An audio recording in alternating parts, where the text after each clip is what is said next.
யோவான் எழுதிய நற்செய்தி 15ஆம் அதிகாரம். ஆண்டவரின் உயிருள்ள வார்த்தைகள் 9-17 முடிய. என் தந்தை என் மீது அன்பு கொண்டுள்ளது போல நானும் உங்கள் மீது அன்பு கொண்டுள்ளேன். என் அன்பில் நிலைத்திருங்கள்.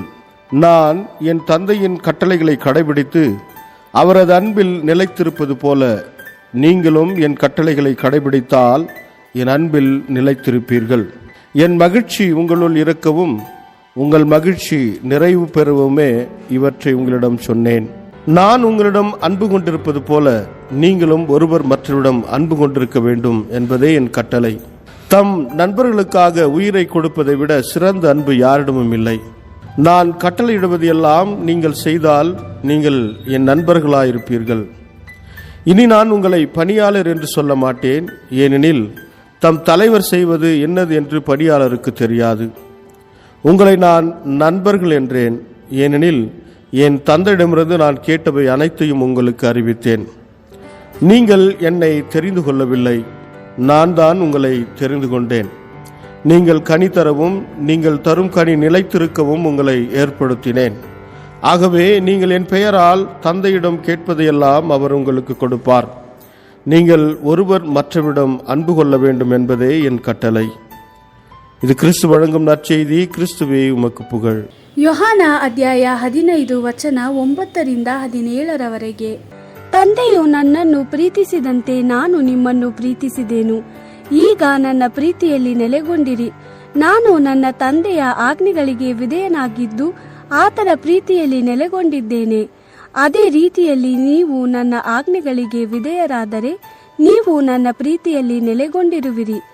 ನನಗಿರುವ ಆನಂದವನ್ನು ನೀವು ಹೊಂದಿಕೊಳ್ಳಬೇಕೆಂದು ನಾನು ನಿಮಗೆ ಈ ಸಂಗತಿಗಳನ್ನು ಹೇಳಿದ್ದೇನೆ. ನಿಮ್ಮ ಆನಂದವು ಪರಿಪೂರ್ಣವಾದ ಆನಂದವಾಗಿರಬೇಕೆಂದು ನಾನು ಬಯಸುತ್ತೇನೆ.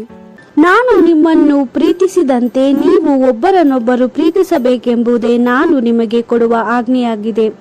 ಗೆಳೆಯರಿಗಾಗಿ ಸ್ವಂತ ಪ್ರಾಣವನ್ನೇ ಕೊಡುವ ಪ್ರೀತಿಗಿಂತ ಮಿಗಿಲಾದ ಪ್ರೀತಿ ಯಾರಲ್ಲೂ ಇಲ್ಲ. ನಾನು ಹೇಳುವ ಕಾರ್ಯಗಳನ್ನು ನೀವು ಮಾಡಿದರೆ ನೀವು ನನ್ನ ಸ್ನೇಹಿತರು.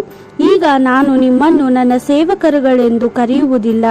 ಯಜಮಾನನ ಕೆಲಸ ಕಾರ್ಯಗಳು ಸೇವಕನಿಗೆ ತಿಳಿದಿರುವುದಿಲ್ಲ. ಆದರೆ ಈಗ ನಾನು ನಿಮ್ಮನ್ನು ನನ್ನ ಗೆಳೆಯರೆಂದು ಕರೆಯುತ್ತೇನೆ, ಏಕೆಂದರೆ ನನ್ನ ತಂದೆಯಿಂದ ಕೇಳಿದ ಪ್ರತಿಯೊಂದನ್ನು ನಾನು ನಿಮಗೆ ಹೇಳಿದ್ದೇನೆ.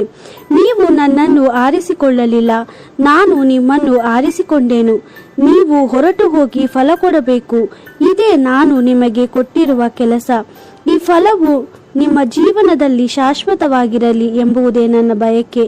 ಹೀಗಿರಲಾಗಿ ನೀವು ನನ್ನ ಹೆಸರಿನಲ್ಲಿ ಏನು ಕೇಳಿಕೊಂಡರೂ ತಂದೆಯು ಅದನ್ನು ನಿಮಗೆ ಕೊಡುವನು.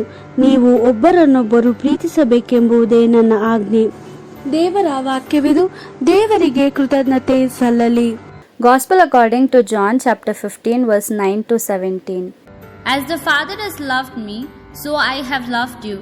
Remain in my love. You will remain in my love if you keep my commandments. Just as I have kept my Father's commandments and remain in his love. I have told you all this that my own joy may be in you and your joy may be complete. This is my commandment, that you love one another as I have loved you. There is no greater love than this, that one gives one's life for one's friends. And you are my friends if you do what I command you. No longer do I call you servants, because a servant does not know what his master's business is.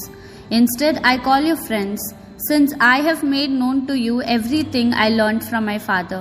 You did not choose me, it was I who chose you, and sent you to go and bear much fruit, fruit that will last, and everything you ask the Father in my name he will give you. My commandment to you is this: love one another. The Gospel of the Lord. Praise to you, Lord Jesus Christ.